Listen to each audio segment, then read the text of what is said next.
AIM's Connected Community Guide to Delivering Programs to Support Tackling Chronic Loneliness.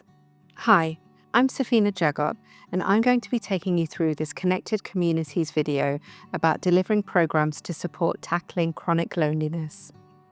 There's a supporting downloadable PDF that includes workbook activities designed to guide you through the planning process. Introduction. Loneliness has become a rapidly growing problem in the UK, with serious impacts on individual and collective health and well-being. In 2023, the government announced the launch of a new fund that aimed to tackle the issue of chronic loneliness and to encourage the growth of high-quality volunteering across England. The Know Your Neighbourhood Fund focused up to £30 million in 27 disadvantaged areas, £5 million of which were earmarked for the arts, culture and heritage activities. AIM, as one of the grant delivery partners alongside Libraries Connected and Creative Lives, launched the Connected Communities Fund that same year. The objectives of the fund were to help heritage organisations tackle chronic loneliness, develop and deliver high-quality volunteering opportunities, and improve organisational relationships with local institutions and other partners engaged in similar work. This video explores the objective of tackling chronic loneliness through museum and heritage programs and delivering quality outputs that have a lasting impact. We will look at what defines chronic loneliness, help you select the partner organisations best placed to support your work, explore how to maintain those initiatives long-term, demonstrate the benefit to your own organisational resilience, provide case studies to demonstrate best practice, and help you to plan evaluation of your activities. As with all program planning, we recommend working with your wider team to develop any initiative to tackle chronic loneliness. You can use this video and the supporting PDF as a starting point. The PDF includes worksheet activities designed to help you at the planning stage. Understanding chronic loneliness. Loneliness is the negative feeling we experience when the relationships we have don't match up to those that we would like to have. This may be because we would like to have more people to spend time with, or because our relationships are not as meaningful as we'd like. Although the concepts are related, social isolation is not the same as loneliness. Isolation is about the number and type of social connections we have, not about how we feel about them. Someone can be isolated without being lonely, or can feel lonely while being surrounded by other people. Feeling lonely occasionally is a normal human emotion that we all might experience at some point in our lives. Most people experience transient loneliness, a feeling that comes and goes, often because of a life change. Others might experience situational loneliness at specific times or settings, such as feeling lonely at Christmas or at work or at school. These are distressing emotions in themselves, but generally they resolve themselves with time or are limited to just one part of a person's life. The problems arise when this occasional feeling intensifies and people feel lonely often or all the time. We call this chronic loneliness, and it's associated with ill physical and mental health, cognitive impairment, and reduced immunity and frailty, amongst other things. People who are chronically lonely often have lower self-esteem and find it harder to cope with life. Understanding the following three aspects of chronic loneliness will help you to support individuals and partner organisations effectively. Loneliness often follows common transitional points in life, such as moving schools, leaving home, family breakdown, ill health diagnosis, retirement or bereavement. By targeting activities to those people who are undergoing these transitions, we can help prevent them becoming chronically lonely. For example, can you aim some of your museum activities to people who've been bereaved, or target volunteer recruitment to people who've recently moved to the area? An example is Usher House and Gardens in County Durham. They aimed their activities at people who lived alone in hyper-local communities, connecting them with a network and volunteer community, and used their established volunteering program as a starting point.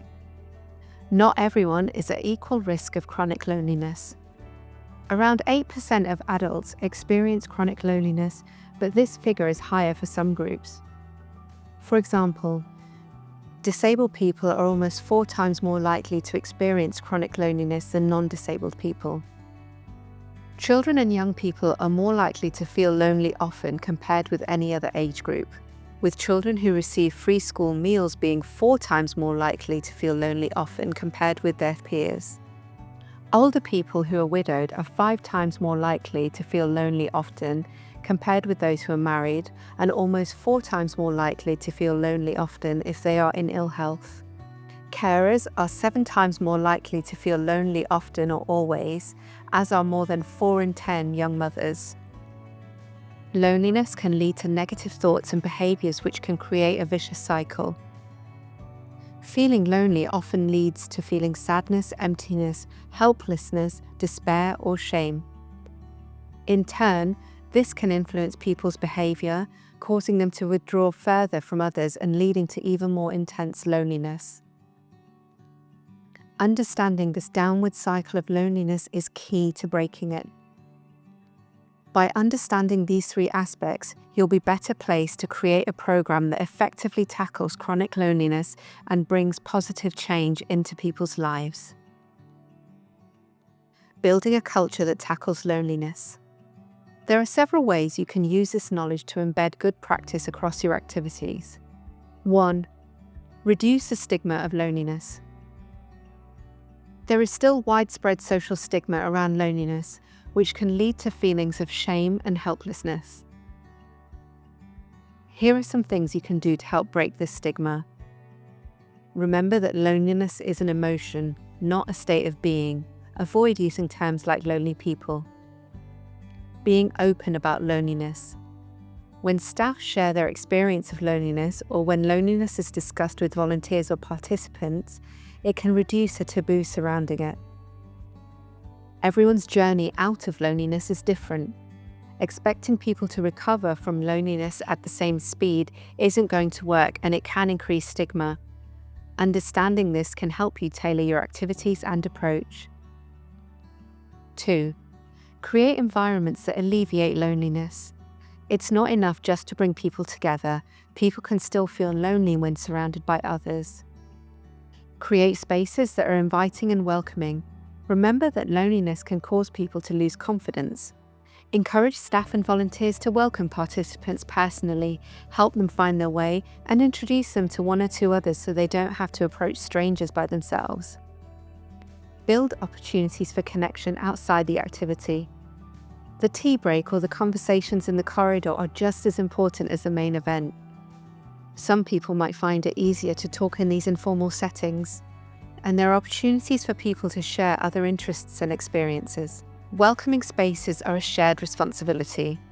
Staff and volunteers can create an open and friendly environment, but participants can also have a role to play. Modeling warmth, positivity, and empathy can set the tone and should start with senior staff. 3. Understand your role and working with partners. Since the causes and experiences of loneliness are so varied, no single organisation can solve loneliness alone. Understand your piece of the puzzle. When developing new activities, it's important to think about what you can bring to the table to alleviate loneliness. Maybe it's about providing activities that distract people for a time, or a connection to local heritage that encourages feelings of belonging or learning new skills to improve confidence. Being clear about your strengths will help you identify gaps and find the right partners. Trusted and experienced partners can make all the difference.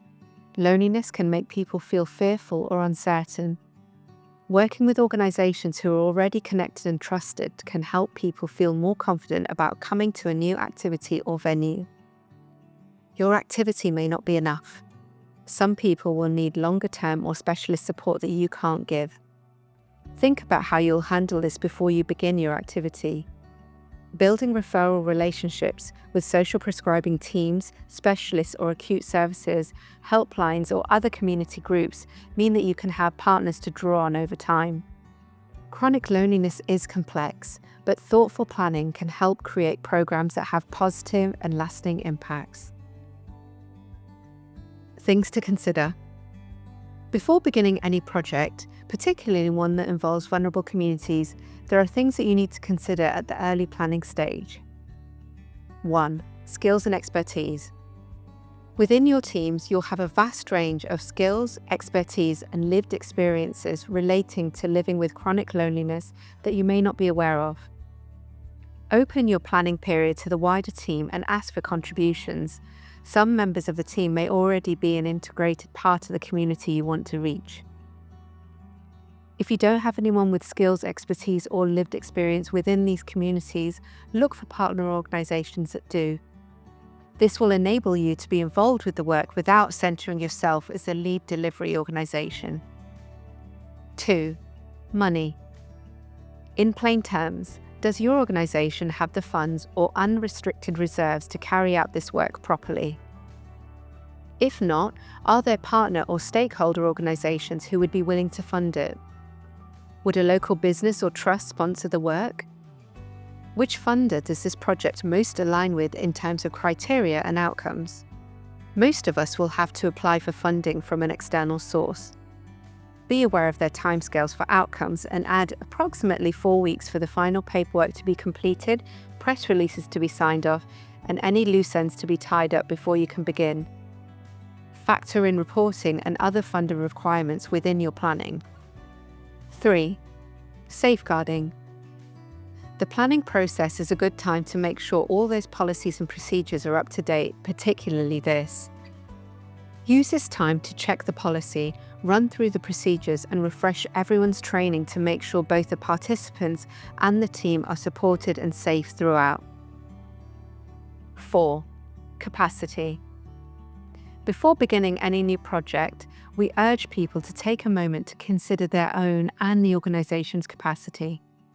Do you and your team truly have the time available to dedicate in supporting participants? Is another project or program coming to an end and you're looking for something to replace it?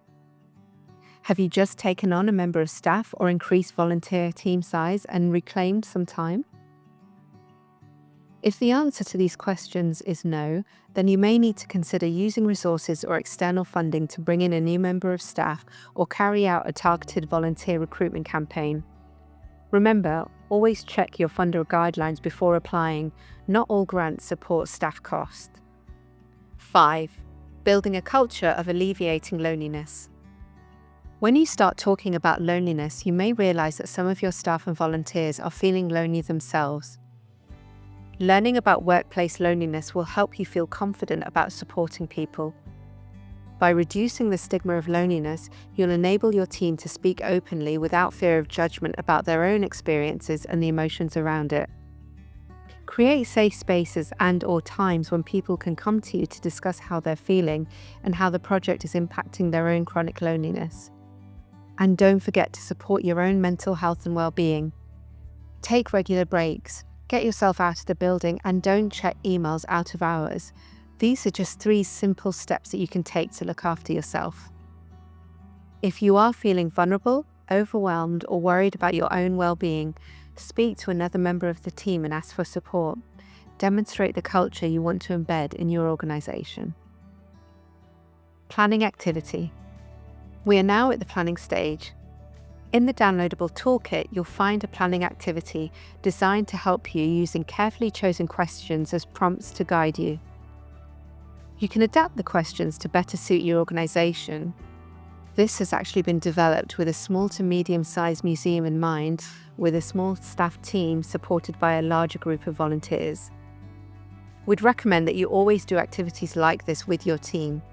The most successful projects are the ones where the whole team has invested in its success and only happens when they've been involved in the planning stages. If you'd like to work through the planning activity in the PDF, pause the video now. Choosing the right delivery partner. Choosing the right partner to support the work is vital. Collaborating with a trusted and experienced partner who has deep understanding and practical experience of working with your audience is vital. It allows you both to produce meaningful, long-lasting impact.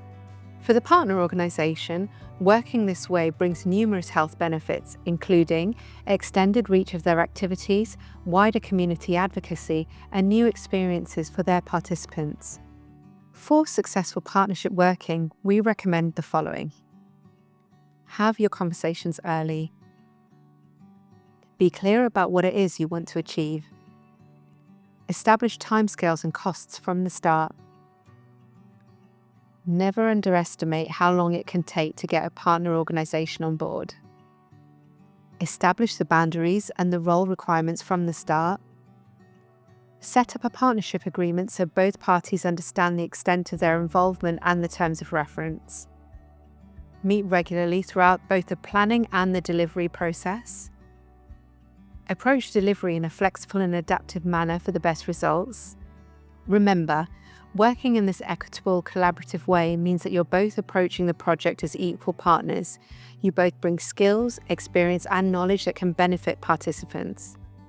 The downloadable PDF contains partnership mapping activity.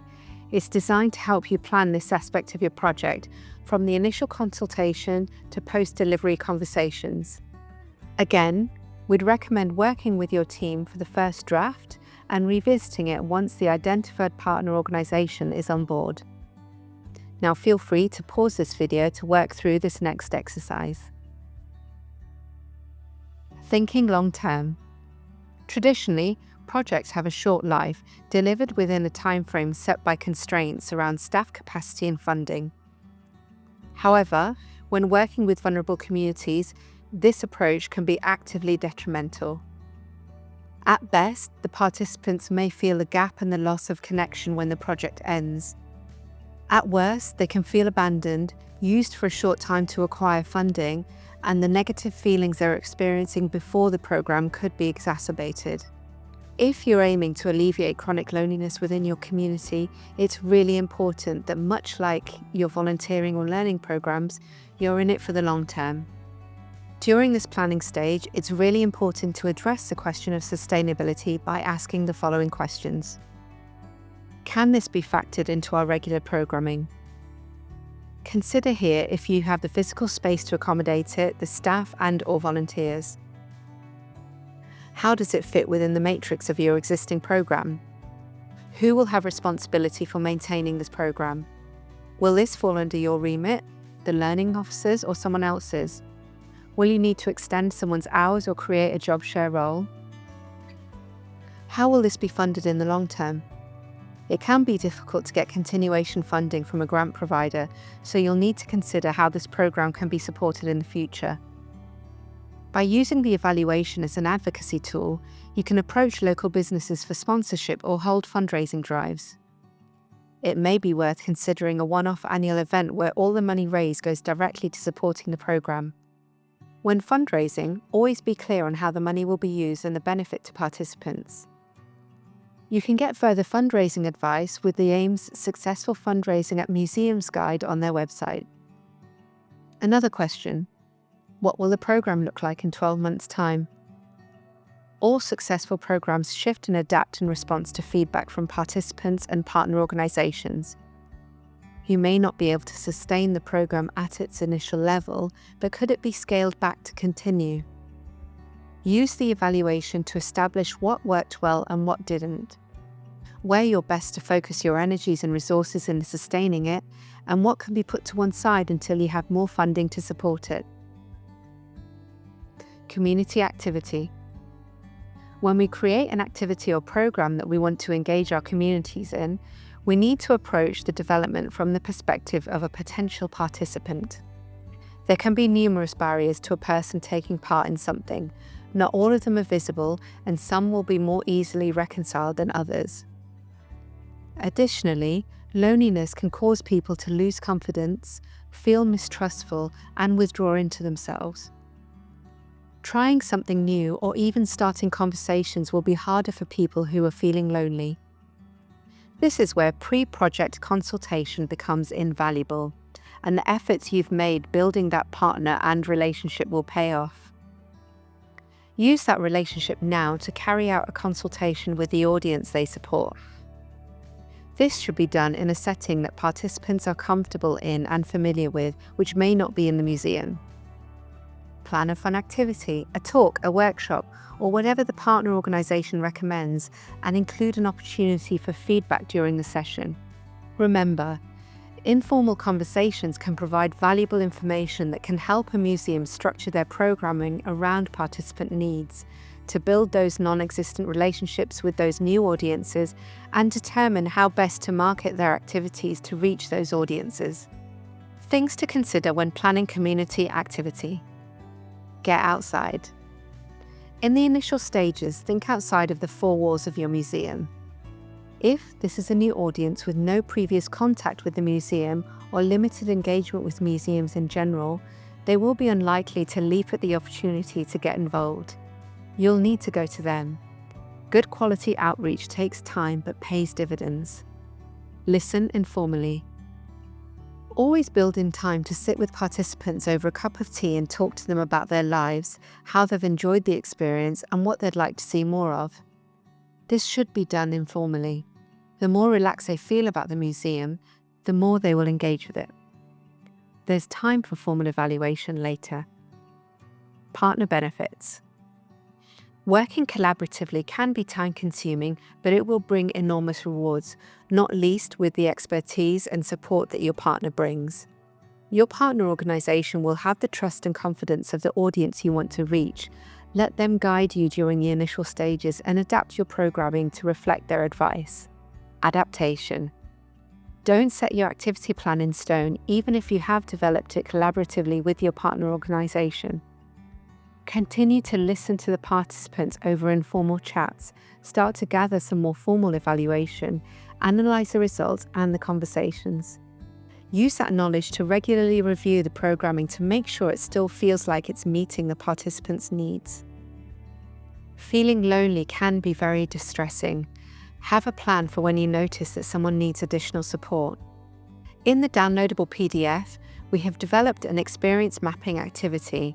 It's been designed to help you during the adaptation process. Pause the video now to work through this activity. Successful evaluation for vulnerable participants.